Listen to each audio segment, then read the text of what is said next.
All right, everybody have a seat. And so jurors, in a second, the state is going to call their next witness. And I will just tell you now, in cases of this nature, you're going to have medical testimony. And it's going to be from the medical examiner. And so very often you'll be seeing charts and photographs of things that are uncomfortable. So I just want to tell you up front. Now, with that being said, if at any point during the process somebody just raise your hand saying, you know, I need a chance to go breathe, and just raise your hand. I'm here for you, okay? But I can't read your mind. So just let me know. But I want to give you the warning so it just doesn't jump up on you. State, you ready to call your next witness? State calls Dr. Juste. Doctor, good afternoon and thank you for your patience. Come on up. Meet Deputy Dunkley right out here at the middle. And once you get there, if you'd raise your right hand and face Mr. Clerk for me. Do you solemnly swear or affirm that the evidence you're about to give will be the truth, the whole truth, and nothing but the truth? I do. And doctor, you're going to have a seat right up here. Watch your step. The chair does roll and swivel. So get yourself comfortable.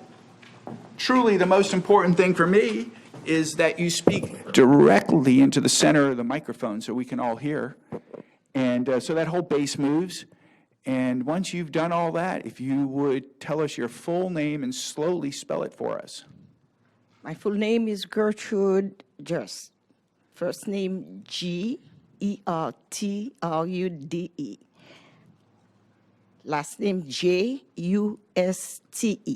And do me a favor, pull the microphone even a little bit closer. Okay, that's better? That's better. You can either lean forward or pull the microphone, whatever your choice. And state when you're ready. Good afternoon. Good afternoon, Counsel. Can you please tell us where you're currently employed? Currently, I'm employed as a medical examiner for the County of Palm Beach. Okay. And are you a licensed physician and surgeon? I am a licensed physician. Are you licensed in, other than the state of Florida, are you licensed in any other states? Well, I have inactive licenses from New York, Washington, D.C., and Virginia. Okay. How long have you been licensed to practice in your current profession? I am not sure I can give you the exact date for my first license, but that was in New York in the 1980s. So it could have been 85, 89, or 87. Okay. I don't have the correct date, so right, this license is inactive. I haven't been in New York in years. That's fine. Why don't you tell us, give us a little bit of background about where you started in the medical examiner's office.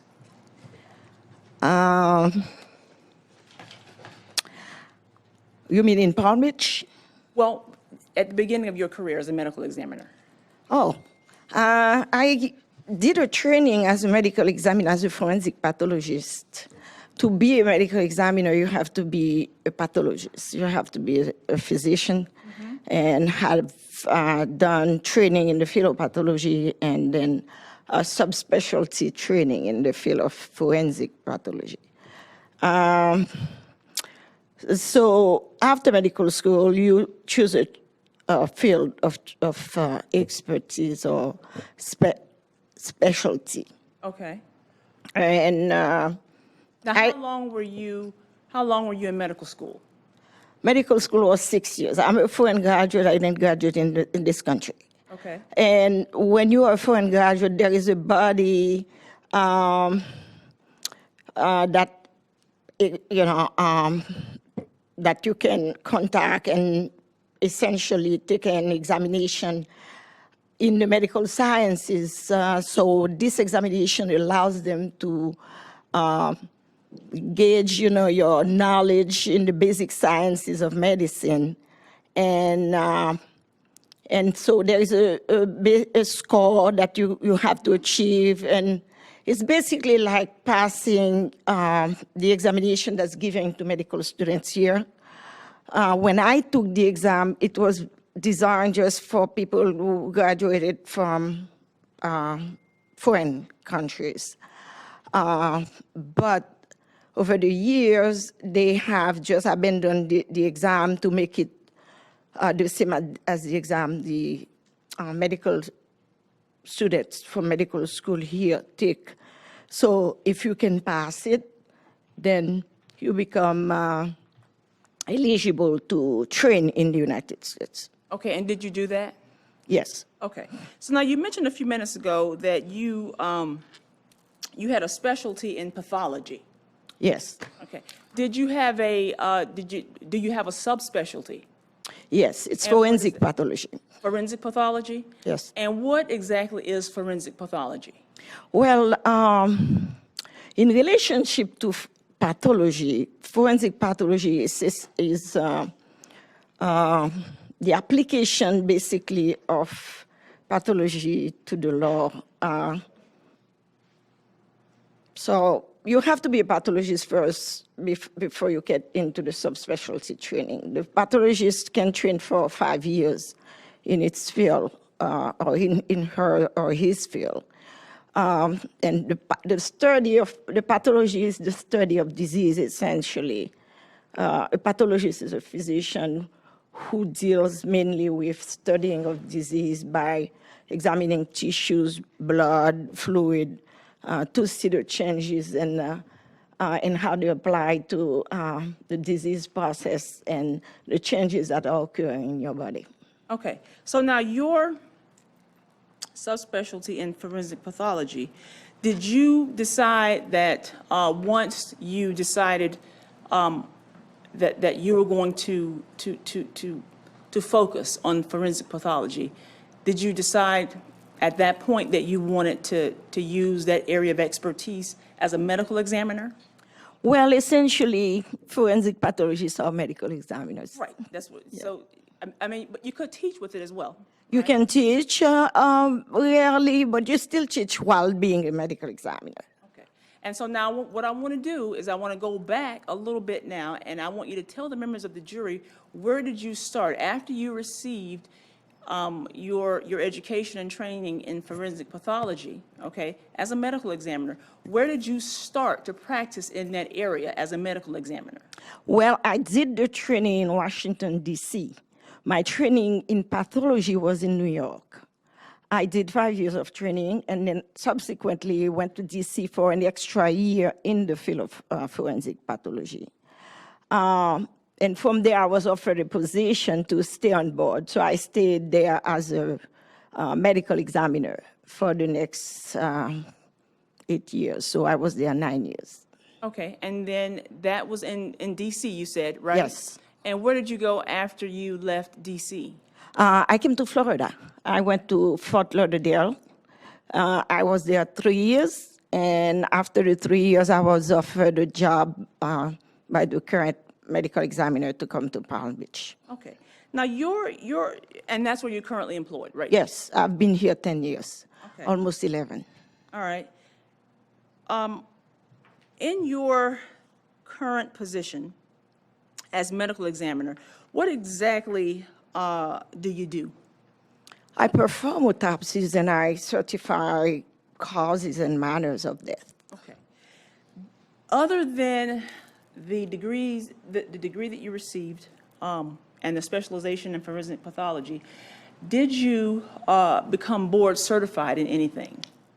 Yes, board certification is a different examination. It's a specialty type examination. Once you become a physician and you have passed the examination required to become a licensed physician, you can go and take a board examination at the completion of your training in your specialty. So after medical school, you have basically taken all 3 exams that they give for you to be licensed and practice medicine as a physician. However, if you want to be a plastic surgeon, then you have to take the board in the specialty. You do surgery, and you do plastic surgery, and after that, you want to show that you're competent in your field of or your chosen field of expertise or specialty. So you take the boards in that particular specialty. So every physician has to have a license, but not all physicians are board certified. Okay. And are you board certified? Yes, I am. Now, you mentioned a minute ago that you, as a part of your job as the medical examiner, I guess the correct title for you would be Associate Medical Examiner, Yes, Palm Beach County? correct. Okay. And then you have a Chief Medical Examiner there, right? Yes. In the time that you have been, I want to talk broadly now and ask you, in the time that you have been a medical examiner, okay, from the time you were in Washington, D.C. until now, how many autopsies would you say that you've performed? Thousands. Okay. And just since being here in Palm Beach County, where you indicated to us a few minutes ago, it's been about 10 years, how many autopsies would you say that you have performed? Probably 3,000. In Washington, D.C., I was doing a little more, 280 to 300 a year. Have you performed autopsies involving gunshot wounds to the heart? I have done a lot of autopsies involving gunshot wounds. Okay. And I'm going to ask you this, and if you don't know it, it's fine if you don't know, because I don't know if you took account before you came here to testify today or not. But can you tell the members of the jury how many autopsies you have performed that involved gunshot wounds to the heart? Are you able to give us an approximation? I have not broken it down because you can have people who are shot multiple times also to the heart, and you can have people who are shot just to the heart. Most of my gunshot wound cases are multiple gunshot wounds. Okay. But we have a good percentage of cases where people are shot just through the heart. Okay.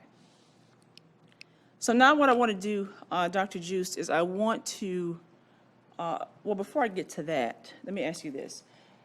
As of today, do you still participate in ongoing training and education in your current field of forensic pathology?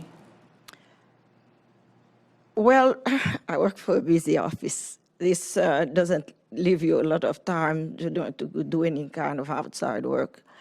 But yes, the office itself is involved in training, law enforcement students from various universities. And when they come, we are responsible for their training. Okay. Thank you. I want to talk to you now about the death of Corey Jones. And do you recall whether or not you performed the autopsy on Corey Jones? Yes, I did. Okay. And do you recall what date that would have been when you performed that autopsy? October 18, 2015. Okay. I'm going to show you what is going to be states, I believe it's 86, composite 86A through O. Judge, may I approach the witness, please? You may. Thank you. Just take a look at these, and as you look at each one, if you don't recognize one, just tell me, but as you look at them, turn them over. Or hand them to me, please.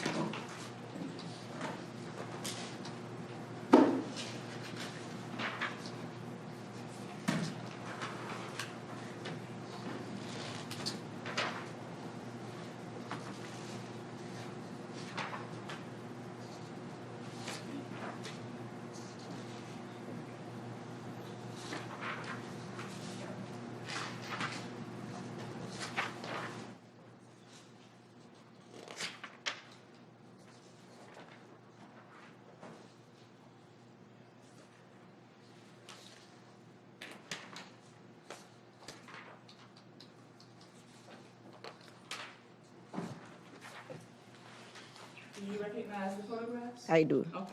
And now these photographs, do they fairly and accurately depict photographs of the autopsy that you performed on Corey Jones back on October 18th of 2015? They do. Judge, at this time, state reference evidence states a composite A6A through O. May I just look at? You may. Okay. Admitted. Judge, permission to start to publish. Yes, ma'am. Thank you. Okay, Dr. Juste, what I want to do is while I'm going through the photographs, I want to go through your autopsy report as well, okay? Because you prepared an autopsy report in this case, right? Yes. And can you just tell the members of the jury what an autopsy report is what? Well, it's a document that is prepared at the end of the examination of a body, after the post-mortem examination of a body, to document the findings and write the opinion as to the cause and manner of death. Now, before I get to that, once you performed the autopsy of Corey Jones in this case, do you have an opinion, or did you have an opinion at that time about the cause of death? Yes. And what was the cause of death? The cause of death of Corey Jones is a gunshot wound of chest. Okay. And did you have a manner of death? Yes, it's a homicide. Can you tell us, is there any way for you to tell us how long did it take you to perform the autopsy of Corey Jones when you did it? Autopsies that involve gunshot wound and other type of injuries are usually lengthy autopsies because you have to be careful to do documentation. We start out by opening the bag where he's at, by photographing the body before we opening the body, taking more photographs as is. The body is presented to us from the scene. Mm-hmm. From there, the body is taken out. If there's any evidence from the bag, it has to be collected by crime scene investigators and documented, by photograph, etc. And then you have to then examine the body for injuries, and each injury has to be documented separately, measured as to position, size, and everything. Then the body has to be cleaned up, and any evidence taken on the body at that time is also going to be taken. So front and back, you have to examine everything from head to toes because you don't want to miss any kind of injury that would be hidden. And then the body has to be x-rayed. Once it's x-rayed, it's come back to the table, and that's when, and before and after the x-rays, I have to measure like I said, document every injury and write them down, the size, the characteristics and everything, and the positions on the body. And So how long would you say it took you to I would say for a typical single gunshot wound, probably an hour and a half to 2 hours. If a more complicated autopsy, like in his case, probably 3 hours. Okay, so in Corey Jones's case, approximately 3 hours. Approximately 3 hours. Okay, so let's start going through the photos. And this photograph here, this is, what is this that we're looking at here, Dr. Juste? It looks like a toe tag. Okay, and so that's a tag that has his name, Corey Jones, on it, his age, 31, black male, and then there's a medical examiner's office case number there? Yes. Okay.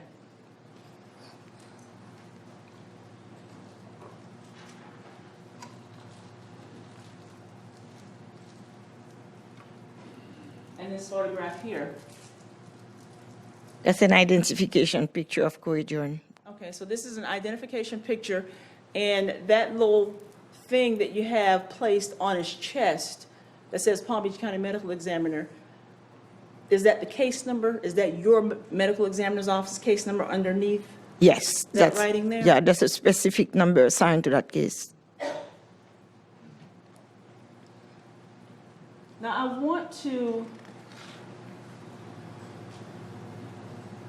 start with the injuries.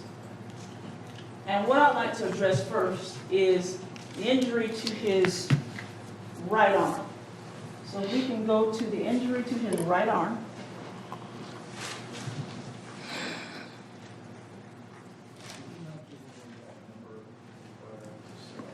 That's under C. Yes. The photograph I have it right now is C, Mr. Lubin. Okay, so now this here, Dr. Juste, is this his right arm that we're looking at here? Yes. Okay. And so now this defect that we see on his arm here, what is that? This is a gunshot wound of entrance. Okay. Now, would this be the entrance wound Yes, it to is. his arm? Correct. Okay.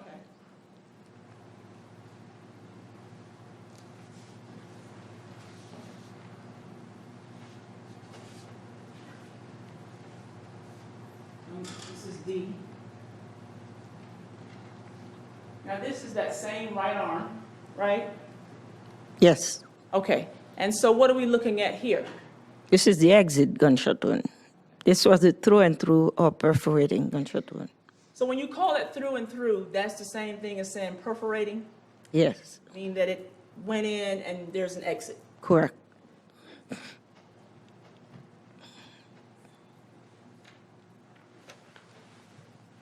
Now we're going to look at this E.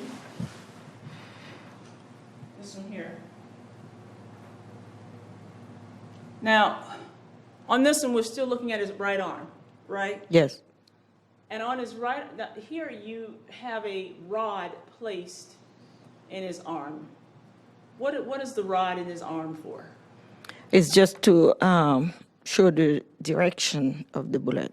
Okay. And can you tell us what was the direction of this bullet? Well, For instance, and let me rephrase it, because this, you see this little red dot here yes, on the screen that I have here? yes. Okay, so is that the front? Would that be the front right there? The whole, are you talking about the rod or that? The rod, yeah. Would you classify that, characterize that as the front? No, that's the back. That's the back? The hand is raised up, above, by his head. Yes. So you're not looking at the back of the head in the back of the body. It's Right. it's raised, the way it's raised, it's going to look like it's facing forward. Right, but what we don't see under here, where you have this rod, It's the hole. is that the entrance wound? That's the entrance. Okay, so now, can you give us the trajectory of that rod? Why, I'm assuming that's why you would put that rod in there, so that you can determine trajectory, right? Yes, it's a back to front and slightly down. You have to imagine the hand in the down position. Okay, We put it there to take a better picture, but if you imagine the hand being down, then it will be coming from the back of the arm going toward the front. okay, so the trajectory of that wound is back to front and slightly downward. Yes, Okay. Now, let me ask you this. With the gunshot wound like that, that's back to front, slightly downward, right arm, if a person has a gun in this position, is the trajectory on Corey Jones's arm consistent with him holding a gun like this? Or no, being shot like this? no. Okay. And why would that be inconsistent with him holding his arm like this and then being shot in it? The trajectory would be different. Okay. What would the trajectory be if he's standing like this with his right arm, and he has a gun pointed at someone, and someone shoots him in the right arm, what kind of trajectory would we expect to see? Obviously, the bullet would have to come from the area that's closer to the shooter, going toward the body of the victim. Okay. So it would be an upward trajectory, and it doesn't fit what we have. Okay. So hypothetically speaking, since this wound we know is back to front and slightly downward, would that wound be consistent with an arm movement of this nature? Yes. If someone is running and they're shot in that right arm, is that trajectory consistent with my right arm like this? Yes, it's consistent. Okay. And is it consistent because it gives you that back to front and slightly downward? Sustain, rephrase. Why is it consistent? Because of the arm can be in different positions, but if it's in a position for the bullet to enter from the back and then exit that on this in area anterior where the weight is in the arm, then makes sense.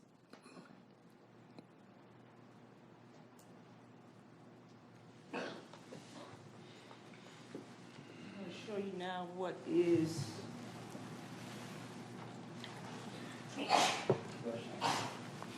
on TF. Now, let's look at his left arm. This is a picture of his left arm. Now, this injury that we see right here, is that an exit wound or an entrance wound? It's an entrance wound. It's an entrance wound. Yes. And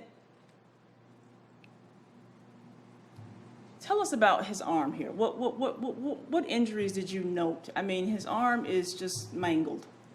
I mean, where is his elbow on here? The elbow essentially is distorted. So you have the elbow in that area. I thought you'd be able to see. It's to the left, correct, in that area. Okay. But there is broken bone that's pushing the tissues in an abnormal way, so you cannot see the regular shape of the elbow. You can see a piece of bone going through the skin. It's because the bone is broken. Okay. All right. So when this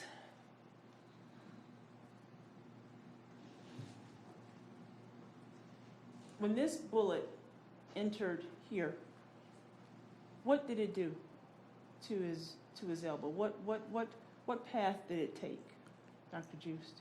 Oh, it went from that medial aspect or inner aspect of the arm and exited to the outer aspect of the arm or lateral. And Okay. so, and in the process also, it hit the bone and broke the bone.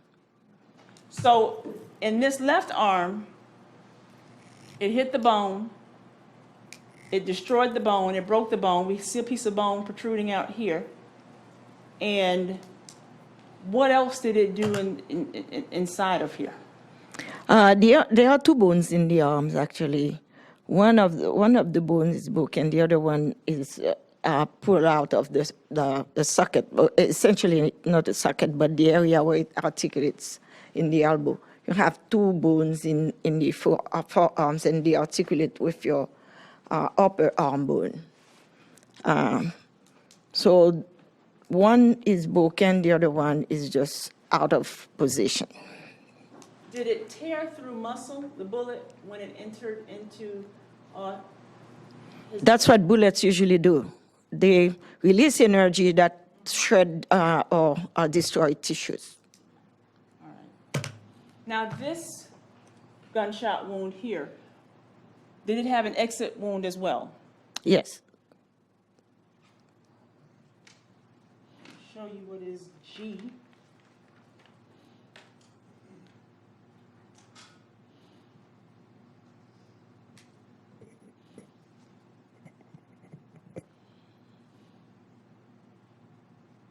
Okay. So now, we're looking at his left arm, and we're looking at the rod that you have there also. And so what was the trajectory on his left arm? What was the trajectory of the bullet on his left arm? As I said, it's from medial aspect to lateral aspect and posterior aspect of the arm. The way the arm is twisted here, I have other pictures, I don't know if you can see it, but it started on the medial aspect, which is closer to the body here, going outward. And then it's going down in the arm. The way the word is now, it looks like it's going from down upward because it's his entrance. I'm sorry. You can come, Judge, may she step down? She may, just watch your step. Thank you, Dr. Juste. Do you need a pointer or you want to use the laser? You can use the laser if you want. It's this one right here. That one right there. Okay. So the entrance is Stand up here. here so you don't block the chair. The entrance is here and the exit is here. And the characteristic of an entrance would Just pause for a second. Could we bring the microphone? Yeah, perfect. Yes, ma'am. the characteristic of an entrance wound is different from the characteristic of an exit wound. So it's not a question which one, where the bullet started and where it came out. It started here and came out here. Okay. Now, would you, is that coming from, that entrance there, is that coming into the back of his arm? It's, That left arm? it's coming from the inside of the left arm here, going out this way toward the lateral and pretty much looking in the back. Okay. And is it going upward or downward? Downward. Okay. So now, is that consistent, that injury there, based on what you just told us, how it's located, is that consistent with me standing here, my left arm pointed like this? Is that, would that type of wound be consistent if I'm shot in my left arm? Would that be consistent with my arm being held straight out like this? With the arm straight up, straight like this, you where the exit wound is, that's where the bullet would have been entering and exiting the other way. Because the exit is lower in the arm and the entrance is higher in the arm. So it is not consistent with somebody who received a gunshot wound as he is pointing the hand toward someone who has a gun. Okay. Would it be consistent with my left arm being in this motion? Yes, I'm shot? yes. Would it be consistent with that? It would be consistent because the left arm would have to be away from the body and the bullet would then enter the lateral part. Like back here? Yes, and coming out.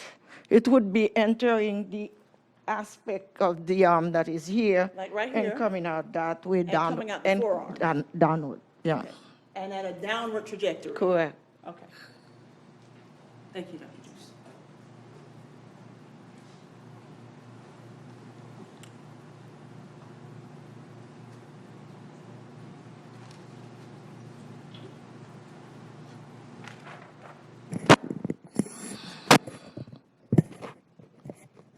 Now, I want to show you, before we get to that, to his chest wound.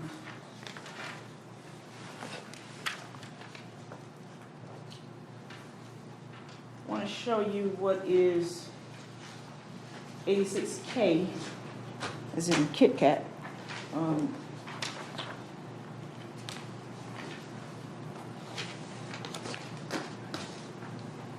This photograph right here, Dr. Juste. Now, this obviously is a photograph of an X-ray, right? Yes, And is that of his left arm? yes. And so can you tell the members of the jury what they're looking at here with the X-ray? They are looking at the bone. Higher up, there is a bone, and in the center, that's the articulation where the three bones meet. So you have two bones in your forearm. There is one of those bones that allows you to do this with your arm, essentially twist your arm when you have to use it in a certain way. Of these two bones, one of them was hit by the bullet, and you can see clearly where it was hit. Okay. And those, like, look like we see little fragments in there? Those are fragments of the bullet. Now, the injury to Corey Jones's left arm, if he, at the time that he was shot in his left arm, if he would have been holding anything in his left hand, after sustaining that type of gunshot wound to his arm, would he have been able to continue to hold on to whatever it was he was holding on to? No. Okay, and why not? Because a gunshot wound is essentially a blast injury. As it passes through the arm, it release energy in your tissues that essentially blow away the tissues and cut them, lacerate them. And that's one reason why it would have been impossible for him. The second thing is that the tissues being cut off, those are the muscles that you need to actually hold the gun. And the bone also is broken. That's another element that would prevent you from holding something with your hand. Okay. Now, with these two shots, Dr. Juste, which you have both, you told us that they are shots from the back. Are you able to tell us the sequence of those two injuries to his left arm and right arm? For instance, and what I mean by that is, can you tell the members of the jury which one did he sustain first, the left arm or the right arm? Yeah.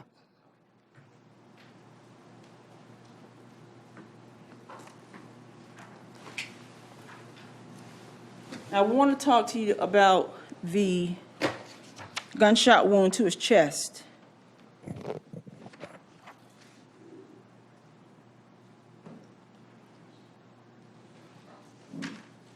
I'm going to show you what is H, 86H. Okay. So now, what are we looking at here, Dr. Juste? This is an entrance gunshot wound.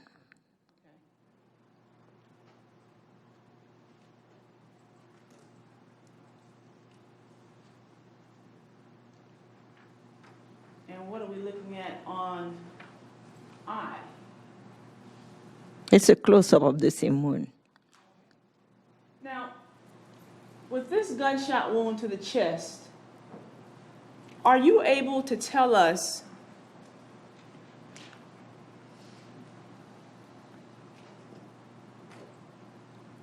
whether or not that gunshot wound came from someone who was firing and standing straight in front of him? Or is it more consistent with it coming in at an angle to his body? Sustained, just rephrase. Are you able to tell us the direction of how he would, what the direction that his body would have been in when he sustained that gunshot wound? We look at the gunshot wounds and their characteristics, and as you can see, I've put rods to the gunshot wounds to show the overall trajectory and direction of the bullet takes. However, when we look at an entrance gunshot wound specifically, we look at how, at the angle that the bullet essentially hit the body. Sorry. May I? Yes. Judge Mason? Of course. This gunshot wound, it's a typical gunshot wound. It's a typical.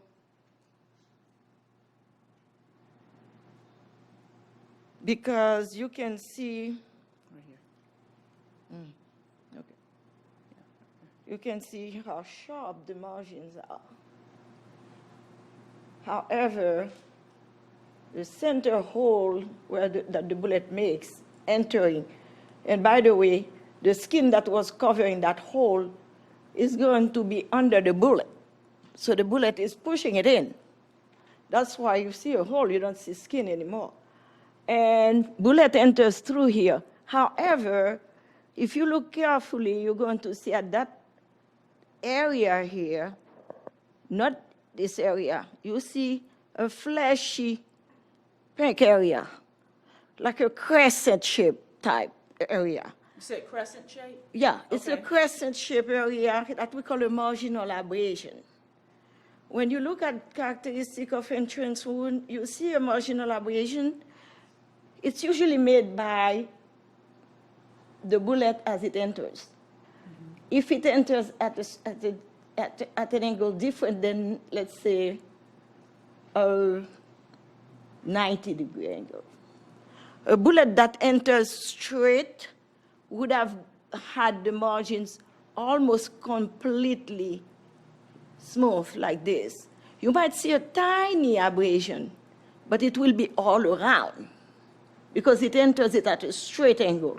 However, once the angle starts diminishing, getting lower, the bullet will create a scraping on the tissues that we call a marginal abrasion to the side where it enters. So we can already tell that the bullet is coming from that area, going down even without looking at the track inside. We can tell that this bullet is coming from here going in. Okay. So it's like it's coming from a side angle. Yes, that the accurate? other picture actually will, Okay. with the body, will show. That one? Yes. So you're looking at the body here. So this is the front of the body, and this bullet is coming this way Okay. at an angle. Okay. Yeah. All right. Thank you, Dr. Gerald.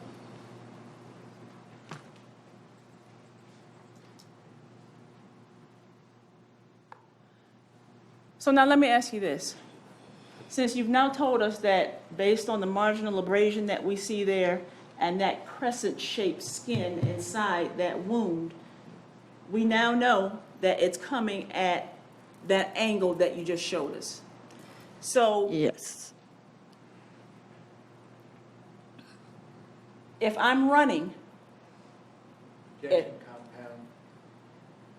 Just let me ask the question. Over, I couldn't even get it out. Overruled. Go ahead. I'm sorry, It's Jim. no problem at all. So if I'm running, and if I turn, because this, let me ask you this first. This is the right side of his body, is that right? Right. The right side of my body, right here. If I am running,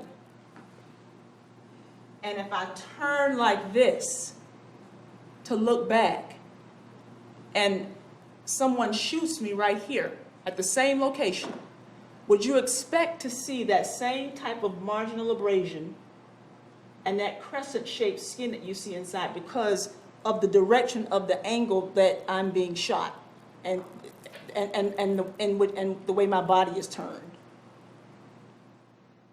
More so, the way my body is turned. Yes, the bullet enters at an angle, obviously. So that means the bullet is coming from the right side of the body, but it's not coming exactly straight toward the body. So the body has, if you are running, as you said, this hypothesis, you gave me that hypothesis, and that person is running, the person who's holding a gun will be holding it at the muzzle of the gun will be held at an angle to the body. But if the person is straight and the person who's on the side is exactly at the same level of that victim. The bullet will make an entry that is straight into the body. But if the body is turned, then that same angle can be achieved. If the person is running and the person who's shooting at him is not at the same level and that person turns around, then again, it will be made that way. It will have an angle. Okay, so you would expect to see that type of injury when a person turns like that? Correct.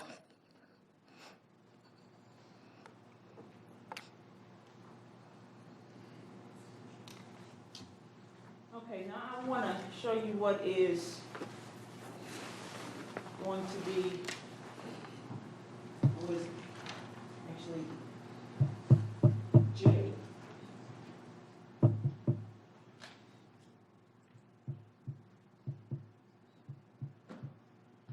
And Dr. Juste, if it's okay with the judge, if you need to step down to explain what we're looking at here, I'd like you to do that, okay? But before we get to talking about that photograph, let me ask you this. What was the trajectory once it did enter into Corey Jones's body? Well, it went inside of the chest and it went through Corey's right lung. Then it went through the heart, as you can see it here, the top portion of the heart, and the left lung is now taken, and the bullet ended up in the lateral aspect of his left arm. Let me just go ahead and show you what's Ellen real quick. The bullet ended up here, Correct. that what we see right there on the top. That's correct. Okay. And did you take that bullet out? I did. So I want to talk about the injuries to his heart, okay? And can you just tell the members of the jury what,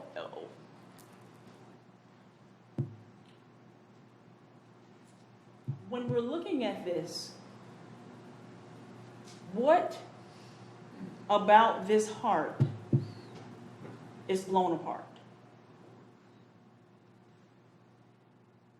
I didn't get the last part. When we're looking at this photograph of the heart, what about Corey Jones's heart in this photograph has been blown apart? What areas? Like I said, the top portion of his heart is blown away. He has a hole that started, the bullet hit the right side of the heart, the top, which is the atrium. The atrium, there are two chambers in the heart, two on top and two at the bottom. And the two on top are where the muscle is very thin and it's not very thick. The bottom is where most of the mass, the muscle mass of the heart is. The chambers that are on the right and the left, the ventricles. What we call the atria, right atrium, left atrium, they are filling chambers that go into the ventricles. And then the ventricles now with the strong power muscle can eject the blood out. So you can see that the top portion is taken out. When you say top portion, Yeah, are you referring? Oh, come on down, Dr. Juste. You were coming down? Yes. Have you say it for me? he has this area of the heart is taken first. That's the right atrium. Doc, will you do me a favor? Just, yep, perfect. The right atrium is taken here, and then the bullet passed through the aorta. The aorta is a big tube that comes out of the left side of the heart. So can I stop you right there? This part right here, like this white flesh that we see, is this supposed to be all the way down here? No, no. It looks like it's coming from the right side. However, this aorta comes from this side of the heart under this blood vessel that you're looking at here. This one is blown away too. This one comes directly from the right side. You can follow it from here, going this way. But this one came from under it, from the left side, passing under this one, and coming this way and making a curve downward into your body. Okay. So this is the aorta. It came from the left side. And this is the pulmonary artery, and it comes from the right side of the heart. Okay. And so now, when we use you use the term blown apart, when we're looking at this flap that we see over here, what's that? This flap belongs to the pulmonary artery. It's another tube. You know, it starts right here. It has a valve right where it starts inside. And that valve allows the blood to, when the blood comes from the right atrium here, it fills this cavity here. And there is a valve that opens and closes as the blood come in or come out. As the ventricle closes, it finishes closing, that valve from the top kind of goes back in, allowing the blood muscle here to be popped into this tube here that we call the pulmonary artery. The pulmonary artery brings blood that is non-oxygenated, that needs to go to your lungs so you can fill it with oxygen. And so as it comes here, it branches out. It gives two branches. You can see that here because I have cut the pulmonary artery and cut the aorta right after they emerge because I needed to remove the heart. So I had to remove the heart with this portion because they are injured. So I could take photographs of them. So I cut right above the injury on both of them. So where did you cut? I cut right here. You would have cut right up here, right? Correct. Did you cut anywhere? No. This is injury. You can see how lacerated it is. Irregular. It's hemorrhagic. The whitish part here is the inside of the tube. This outside, and this is inside. So basically, if you continue under there, there is still a little part of the tube here, but it's totally gone. So that tube has just been blown away. Destroyed, yeah. And this second here, that flap comes from the area where it's also blown. So it kind of reverse here. That's the inside of it that you're looking at. I want to talk to you a little bit about, before I get to that. That bullet that we saw a few minutes ago, that was an X-ray. I'm showing you what is now M. Is that it right there? Yes, it is.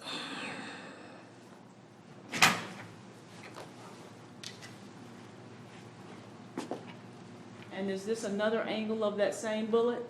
Yes, it mushroom. That's what we call it, mushrooming. And is this the bottom of that same bullet? Yes.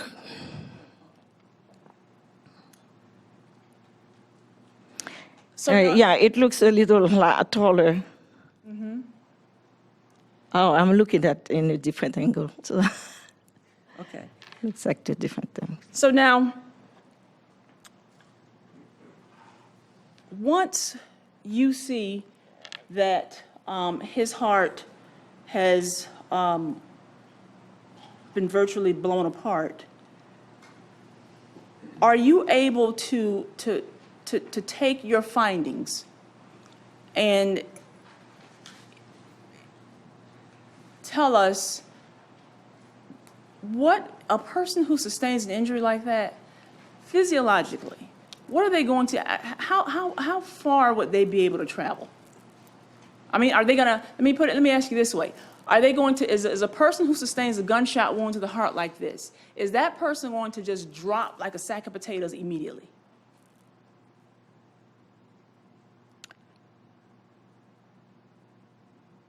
Not necessarily, no.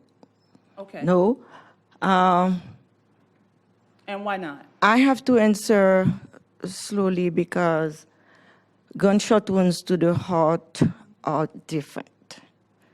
You don't have all gunshot wounds to the heart being the same. But in this particular instance, you have somebody whose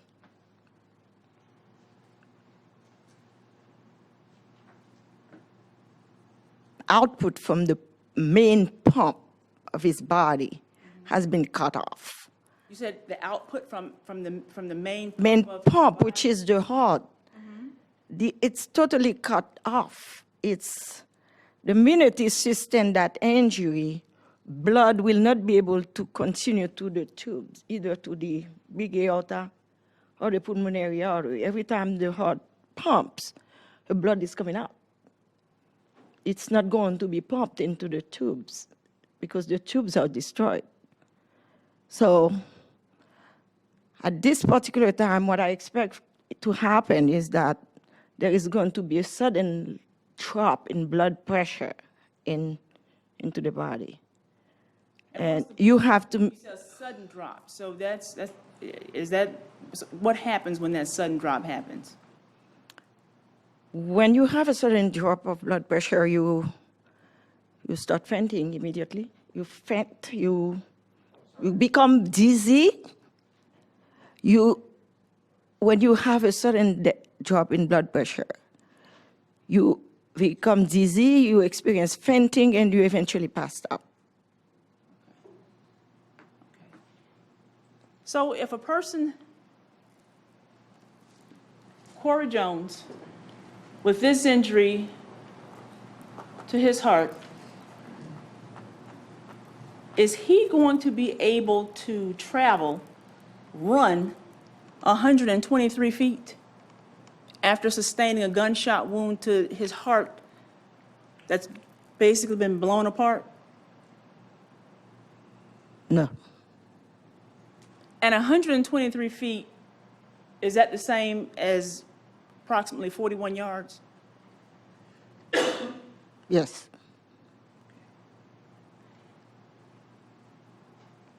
How far, and to a reasonable degree of medical certainty, how far do you, in your expert opinion, do you believe Corey Jones would have been able to travel after his heart has been blown out that way? I'd say a few feet. If he's already in motion, he would definitely, the motion will continue for a few feet. For a few yards, or a couple yards, I meant Okay. Few feet, couple of yards? couple yards. Okay. Now, Dr. Juste, we saw the picture of his actual heart that you pulled out of his chest, and you photographed it, you examined it, you did everything with it, right? You were the person that held his heart Correct. and looked at it, examined it. At some point, did we make a 3D version of what his injuries would have looked like in a 3D version? Do Yes. you recall that? Yes. Okay. Can we put that? And when we made that 3D version, Dr. Juste, that version that we're about to see was made with your input. Is that correct? Yes. All right. And so I believe we can get this to turn so that we can see the injuries. And we can we stop it right there? Is that good for you, Dr. Juste, to stop it right there? Yes. Okay, so now, where we're looking at here, this hole, this is what we just saw on that picture that I just had up on the Elmo, right? Yes. Okay, and so can you tell the members of the jury what we're looking at here? Because it looks as though you can look straight through. There's, the hole is this gaping hole, you can just look straight through his heart. Yeah, in this model, we can see straight through. All right. And is that a representation, what we're looking at here, is this a representation of what his injuries were in a 3D version? Yes. Can you just let it turn for me?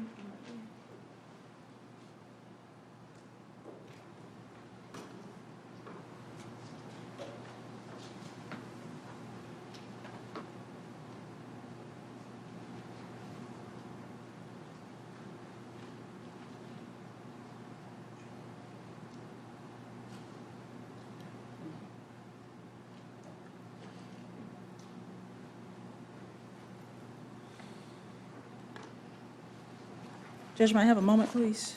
Yes, ma'am.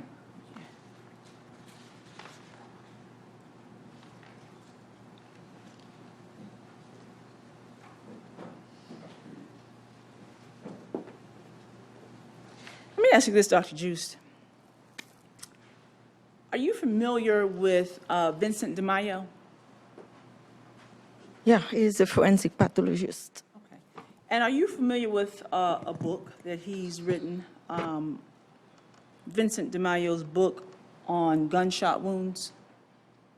Yes, I'm very familiar with this book. It's a standard textbook used by students and forensic pathologists alike.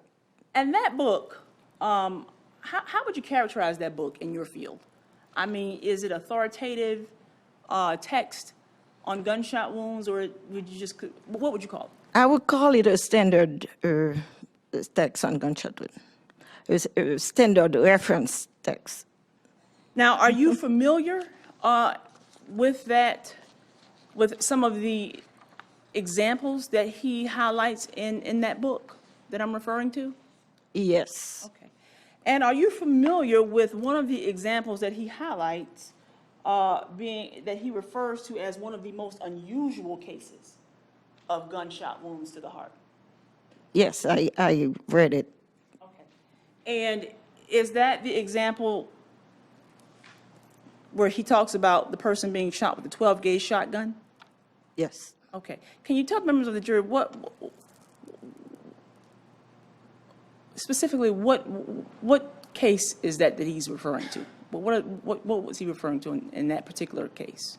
I believe he referred to an individual, a young individual shot with a shotgun who has extensive injuries to the heart and won a number of feet. If I remember well, about 60 to 70 feet. About 65 feet? Does that sound Correct. accurate? Yeah. Okay. Now, the example that he used, are you aware of that example, including that person's heart? He described as being shredded from the pellets from the shotgun. Correct. Okay. Now, can you tell the members of the jury, taking that example in mind, out of Mr. DeMaio's book, what's the difference?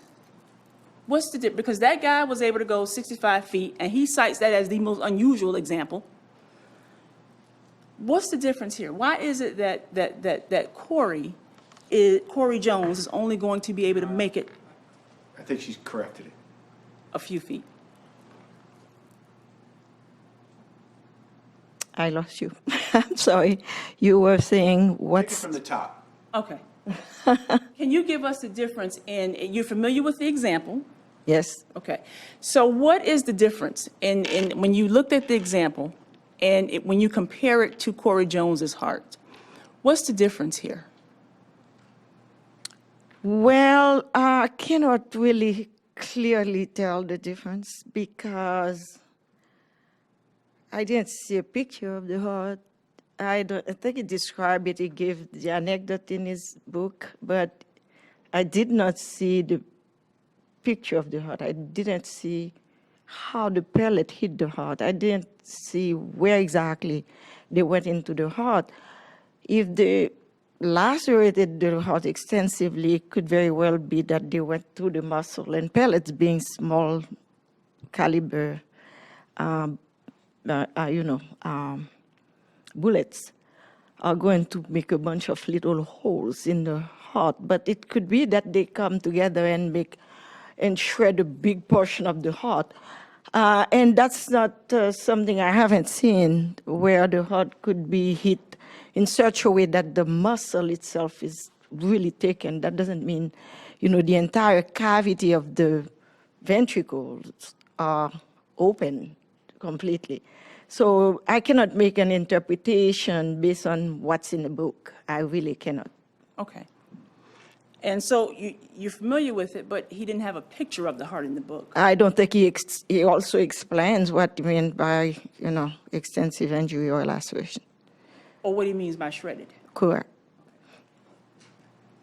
In your opinion, when there is a gunshot wound to the heart, does the size of the bullet, meaning the caliber of bullet, does that matter? Definitely. Okay, and why does that matter? Well, it's just not the caliber of the bullet, it's the weapon that's shot to the heart. Bullet wounds are not the same. Guns don't shoot the same. I know there have been examples of people who were shot to the heart and won several blocks. And it's not anecdotal, it happened. And it makes the literature just because of its unusual nature. But usually bullets that come from weapons where they are shot at low velocity and they are small and they hit the heart in the muscle, they will, in the ventricle, they are going to make a hole in that muscle of entry. They may not exit because it's low velocity. They may exit and make a second hole in the heart. So you have a heart that's bleeding on two holes every time it pumps. So eventually, most of the blood that comes in gets out, but it doesn't do it in the way that we have here with Corey Jones. Okay. And so with Corey Jones, you indicated a few minutes ago that once he sustains that gunshot wound to the heart, he's going to have a sudden drop in blood pressure. It's going to be a sudden drop in blood pressure. He's going to start fainting almost within seconds of getting that gunshot wound. And that would explain why he's found flat on his face when they found him. That's why he died.